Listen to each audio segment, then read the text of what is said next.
Hi, இன்றைக்கி நம்ம ஒரு சிம்பிளான முட்டை கிரேவி தான் பார்க்க போகிறோம்.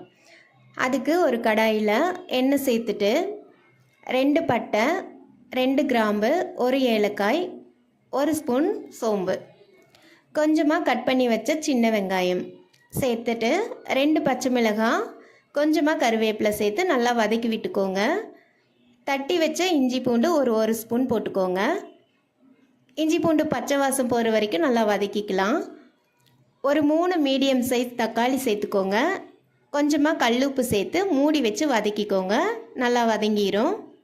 தக்காளி வதங்கினதும் கொஞ்சமாக மஞ்சள் தூள், 2 ஸ்பூன் மல்லித்தூள், 1 ஸ்பூன் சிக்கன் மசாலா, ஒரு 2-3 ஸ்பூன் தண்ணி விட்டுட்டு நல்லா வதக்கிக்கோங்க. அடி பிடிக்காமல் இருக்கும். இந்த மாதிரி எண்ணெய் பிரிஞ்சு வர ஸ்டேஜில் கிரேவிக்கு தேவையான அளவு நம்ம தண்ணி ஊற்றிக்கலாம். இந்த ஸ்டேஜில் உப்பெல்லாம் பார்த்துக்கோங்க கரெக்டாக இருக்கான்னு. சிம்மில் வச்சு மூடி வச்சு நல்லா கொதிக்க விட்டுருங்க. கிரேவி கெட்டியாயிரும். உங்களுக்கு தேவையான அளவு கிரேவி கெட்டியானதும் வேக வச்ச முட்டையை சேர்த்துக்கலாம். ஒரு கொதி வந்ததும் மல்லி இலை போட்டு ஸ்டவ் ஆஃப் பண்ணிடுங்க. ட்ரை பண்ணி பார்த்துட்டு கமெண்ட் பண்ணுங்கள். உங்களுக்கு இந்த வீடியோ பிடிச்சிருந்தா லைக் பண்ணுங்கள், ஷேர் பண்ணுங்கள், சப்ஸ்கிரைப் பண்ணுங்கள். தேங்க்யூ.